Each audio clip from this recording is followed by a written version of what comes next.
Olá pessoal, eu sou Adilson Santana e antes do episódio começar, você vai ouvir uma audiodescrição minha, da minha convidada e do estúdio onde a gente gravou, para que todo mundo tenha acesso à totalidade do conteúdo. Caso você não queira ouvir, basta avançar para o minuto 1 e 10.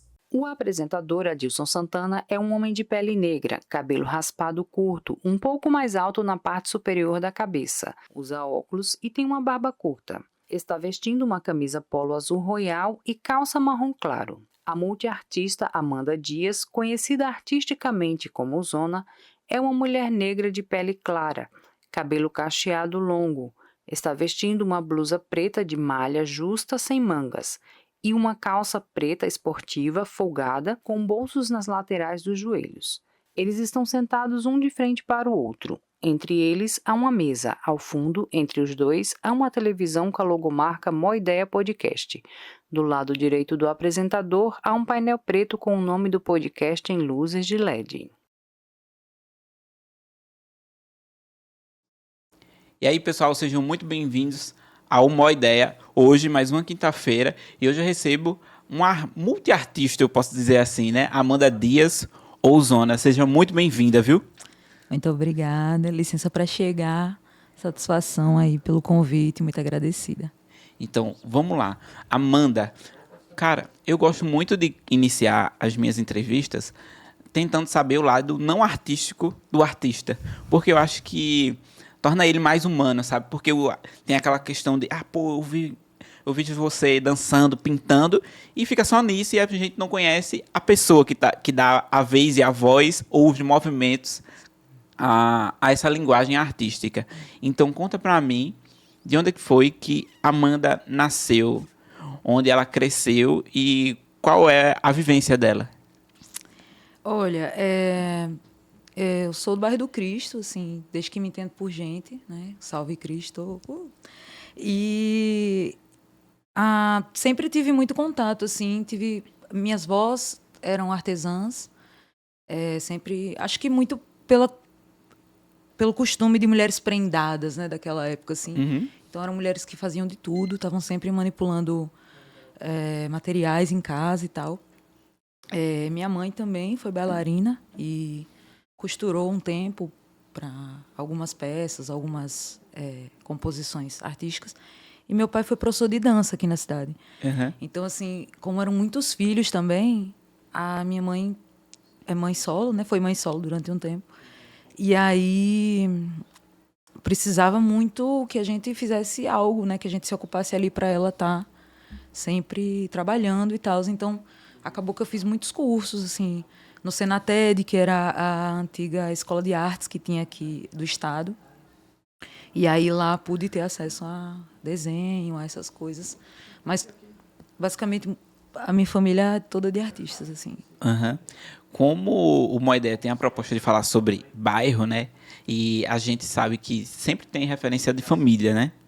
Mas quando a gente olha assim para a rua, né, para fora de casa, para além do muro, assim, no bairro do Cristo, tem uma pessoa ou tinha essas pessoas que você se sentia, pô, caramba, eu queria fazer o que aquela pessoa faz. E quando você olhava o trabalho dela, o que é que você sentia? Então, eu acho que é um compiladão, assim, né, de situações assim que vão levando a gente para a arte. A influência da minha família foi muito forte, justamente pela preocupação que os meus pais e a minha família tinham para que a gente desenvolvesse o sensível, que a gente tivesse acesso à arte, por mais que a gente não fizesse isso como uma profissão. Tanto é que eu sou a única pessoa da família que leva a arte como profissão, embora todos pratiquem alguma coisa. Sim. Mas eu tive, assim, em primeiro lugar, essa questão de ver quais perspectivas tinham para mim naquele bairro, naquela situação, o que os meus amigos faziam, o que acontecia no bairro e dizer, poxa, tem outra coisa aqui para fazer ou não, assim. E aí, meu irmão foi uma grande influência, né? Ele foi envolvido com torcida, com a TJB e tal, e também existe muita cultura dentro das torcidas, né? Tanto cultura de baile, cultura musical, cultura visual, né? A pichação também teve sempre ali envolvida, de certa forma. Então, acho que meu irmão foi uma grande referência do que fazer e do que não fazer também, assim, em relação a isso, assim, a a estar na rua, se movimentar na rua. Ele foi minha primeira referência de rua mesmo, assim. Sim. Você falou que sua família, todos eles, né, de certa maneira, são artistas. Sim. E, como eu disse no início do episódio, você é uma multiartista, né? Você faz sua própria tinta, você é tatuadora, você é ilustradora e também estudante de dança. Dessa variedade de linhas artísticas que você pratica, qual foi a que chegou primeiro? Com certeza foi as artes visuais. Com certeza foi desenhar. A gente tinha muito costume de desenhar em casa, assim. Todo mundo sentava na mesa, assim, à tarde, e desenhava muito. E meio que sempre fica aquele clima, né? Eram muitos irmãos, então sempre fica aquele clima do desenhou melhor, não sei o quê. Uhum. E aí, assim, foi a que a gente mais se pegava a construir, assim. Era sempre as visuais, sempre absorvendo. A gente assistia muito também, muito desenho, né? Assim, muitas coisas, absorvia e criava. Revistinha Dragon Ball, né? Todo mundo meio que começou ali desenhando um Dragon Ball. Aí quando como você falou agora há pouco, né? As artes visuais foi o que chegou primeiro. Mas aliado ali, você também é tatuadora. Sim. Né? E qual foi a virada de chave para sair do papel para a pele das pessoas? Eu acho que a maioria dos ilustradores, principalmente quando começa a se perceber profissionalmente dentro dessa categoria, começa a entender que a gente vai ter que se reinventar. E aí é muito comum que acabe partindo para outras plataformas e superfícies de ilustração. Então, da mesma forma como eu comecei a me nortear a partir de um A4, passei a me nortear num muro, passei a me nortear numa pele e entender as telas como elas são, né? Assim, a superfície, se ela é lisa ou se ela é chapiscada. Então, a gente vai se adaptando e encontrando formas de continuar exercendo a nossa profissão e em diferentes superfícies, em diferentes lugares, em diferentes situações, né? Uhum. E quando a gente fala sobre basicamente com essa parte visual, né? A gente fala muito sobre influência também daquilo que a gente vê, escuta e consegue colocar no papel. Quando a gente olha um trabalho seu, visual, seja em tela, seja na pele das pessoas, o que é que a gente pode ver ou espera, né? Quando diz assim, caramba, isso aqui foi um trabalho feito por Amanda Dias, né? Pela Zona. O que é que as pessoas podem esperar? Olha, os meus desenhos, a maioria das minhas ilustrações e das minhas expressões artísticas, elas com certeza falam muito sobre pautas ambientais, né? Que é uma parada que eu sou muito apegada, e movimentos de resistência, assim. Acho que o meu trabalho, por mais que ele seja esteticamente bonito e tenha técnicas e não sei o quê, dentro do que entende-se por belo, né? Eu trago muitas referências de combatividade mesmo, assim, de modificação corporal, que, enfim, faz parte do meu ser. E acho que, principalmente isso, assim, a combatividade e a pauta ambiental. Eu sempre estou desenhando botânica, estou sempre arrumando um jeito de trazer essa importância, essa relevância que é a reintegração humana com a natureza, né? Essa coisa de se reaproximar, assim. Embora a gente esteja na urbanidade e a gente se utilize desses materiais sintéticos, a gente se entender, assim, e sempre retornar, né? Sempre retomar essa perspectiva de que somos naturais, né? Assim. Você falou de natureza, eu tenho uma questão sobre a questão das tintas que você produz. Mas como você falou a questão da pauta ambiental, ano que vem, né, aqui no Brasil vai acontecer, na verdade, no Belém do Pará, um evento muito importante, que é a COP26, né, que vai debater a questão lá do Dia do Fogo, que o pessoal da agropecuária está fazendo muito lá no norte. E você, como uma defensora de pauta ambientalista, o que é que você acha desse evento aqui e quão importante ele é para um movimento de resistência, como você estava dizendo agora há pouco? Olha, às vezes eu tenho percepções um pouco críticas sobre as coisas, então já de antemão eu já acredito que muitas dessas conferências ou coisa do tipo, eu não estou deslegitimando a importância. Mas às vezes eu percebo o quão recursos mesmos públicos são gastos nessas questões de eu vou chamar de alegóricas, né? Sim. De celebração, de pegar um espaço e convocar muitas pessoas e pagar muitas pessoas para ir falar de coisas ou coisa do tipo. Ou o investimento financeiro que as pessoas fazem para estar nesses eventos, debatendo coisas extremamente importantes, mas que ficam na superficialidade. E aí eu sou muito ligada a uma perspectiva de praxe, tá ligado? De fazer. Então, às vezes, eu fico refletindo o quão não seria mais interessante. Porque, assim, quando você tem eventos como esse, você reúne lideranças para falar de coisas importantes com argumentos coerentes. Eu não estou deslegitimando.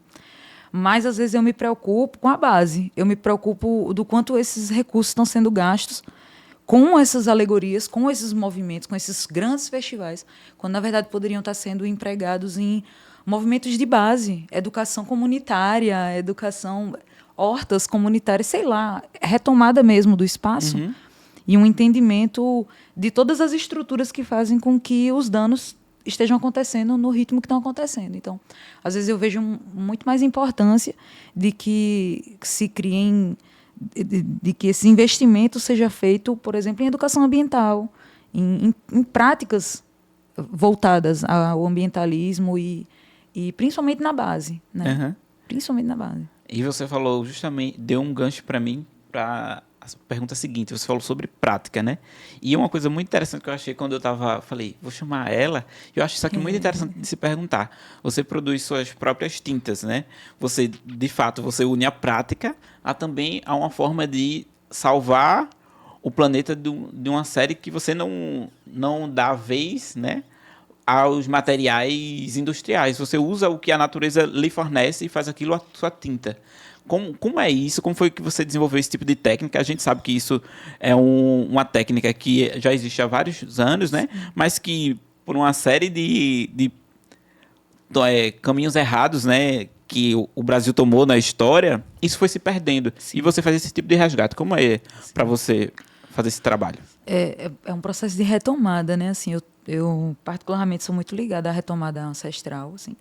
E nesse caso das biotintas, eu vivo uma dualidade, né? Agora, por exemplo, eu estou mais na capital, então eu tenho repensado muito em como continuar essa pesquisa, que hoje eu considero uma pesquisa, e começou justamente nesse intuito de tentar. Hoje em dia eu não, como se diz, não fabrico todas as tintas. Eu também tenho usado muitas tintas sintéticas, sobretudo no grafite, né? Uhum. Não faço uso de geotintas, por exemplo, que tem durabilidade maior nos muros e nas telas, etc. Mas por uma questão estrutural também, né? Assim, quando eu comecei a pesquisa com biotintas mais a fundo, comecei lá em 2017, mais com carvão, mais com algumas coisas ali que eu encontrava no cotidiano. Mas durante a pandemia foi quando a gente entrou em isolamento, eu comecei a repensar o quanto o nosso consumo mesmo ia mudar e o quanto a minha proposta de combatividade também tinha que mudar e se adaptar, inclusive dentro de perspectivas pós-apocalípticas, porque eu sou conspiratória total, assim. Então, eu já comecei a pensar uma coisa Mad Max, assim, já comecei a pensar numa escassez completa de recursos e tudo mais. E esse é um momento que também vai chegar. Então, não trabalhar sob essa perspectiva talvez eu não pegue. Talvez meu filho não pegue a escassez completa. Mas a gente já vê sinais de escassez e de mudanças abruptas na forma como a própria natureza está se organizando, por interferência humana. Então, eu comecei a repensar o meu consumo, né? Eu sou muito adepta ao minimalismo, assim, quem me conhece está ligado. E eu comecei a repensar como continuar produzindo arte dentro da subjetividade de combatência, de resistência, mas de uma forma mais coerente. E aí, para mim, no espaço onde eu estava, na estrutura onde eu estava, me permitia. Tinha um terreno bem grande, e aí eu conseguia plantar, conseguia, sei lá, ir numa plantação, pegar umas sementes, voltar para casa, plantar, cultivar, esperar o bagulho crescer, pegar, tentar fazer a tinta, se desse certo, aí eu postava, falava com a galera, olha o que aconteceu e tal. E tudo registrando no Instagram, dia a dia, fiz extração solar com raízes, colocar a raiz na água e colocar no sol para extrair sozinho. Então foram muitos experimentos, inclusive, que deram bastante errado. Muita coisa oxidou, virou só marrom, e tá tudo bem também, né? Tons de marrom maravilhosos. E aí eu comecei a entender como uma pesquisa e como uma forma de, pelo menos, iniciar um debate, né? A gente tem várias outras pessoas trabalhando com isso, mas iniciar um debate de como a gente repensar, como artistas mesmo, repensar a utilização das coisas. A gente está muito automatizado. Ah, eu quero pintar um negócio. Vai ali e compra uma tinta. Eu boto fé, é massa. Mas tem outra forma de se fazer? Você olhou ao redor e aí, durante a pandemia, a escassez foi uma realidade. Não poder sair, tudo mais, papapá. E aí foi quando eu disse, não, vou começar a colocar isso na internet para que isso seja um mote, né? Surfar no rolê de não poder sair de casa. Aí eu comecei com, gente, dá para pintar com feijão, por exemplo, que é uma coisa que todo mundo tem em casa, vamos dizer, né? Não todo mundo, mas enfim. Itens que a gente tinha acesso, que facilmente você tem acesso na própria cozinha. E aí comecei nessa retórica aí. E acabou dando certo, assim, dando certo. A galera recebeu muito bem, foi muito, muito chique, assim. E o que é que você diria, né, para as pessoas que compartilham dessa mesma visão de mundo que você tem, né? Já que a gente sabe que a gente não é isso, mas no âmbito geral é o que se entende. Porque quando a gente vai contra uma maré, meio que a gente nada só, mesmo a gente sabendo que não está só. O que é que você diria para essa pessoa que também compartilha desse pensamento e que quer fazer a mesma coisa? O que é que você diria para ela? Olha, eu diria que não só sobre tintas, não só sobre... No geral, é uma coisa que eu faço e acabou refletindo na minha produção visual. Mas é estar em constante processo de autoavaliação. Estar em constante processo de avaliação. Quanto mais a gente se avalia, quanto mais a gente avalia o nosso consumo, quanto mais a gente avalia as relações, os papos, tudo que a gente faz. E eu falo do cotidiano mesmo. Estou aqui, pá, não sei o quê. Vou comprar uma garrafa d'água. Sim, mas eu posso tomar isso num copo de vidro, sabe? Sei lá. Coisas que são aparentemente sutis, mas que, para mim, fazem total diferença no tipo de evolução que eu busco para mim e no tipo de impacto que eu não quero gerar para tudo. E, tipo, eu entendo que as empresas sejam as maiores responsáveis por esse tipo de impacto. Mas eu só posso esperar ou projetar ou mentalizar uma mudança para o mundo quando eu começo mudando a mim mesma, né? Então, eu fico em constante vigília, assim, do que eu estou fazendo, do que eu estou consumindo. Será que eu preciso mesmo disso aqui? Ou eu tenho isso aqui, eu vou comprar uma outra coisa. O que é que eu posso fazer com essa? Eu posso reutilizar, eu posso doar, eu posso repassar, Então, eu tento ter uma coerência e aí, tipo, é isso que eu diria para as pessoas, de sempre estar se avaliando, sabe? E realmente se avaliando de uma forma muito crítica, assim, muito seca. Sem, não, hoje vou me desculpar, hoje vou... Massa, se desculpe, se ame, se presenteie, faça tudo isso. Mas faça isso de forma consciente, saca? O máximo de consciente possível. Inclusive conhecendo os impactos do que você está fazendo na vida do outro, e socialmente e ambientalmente, assim.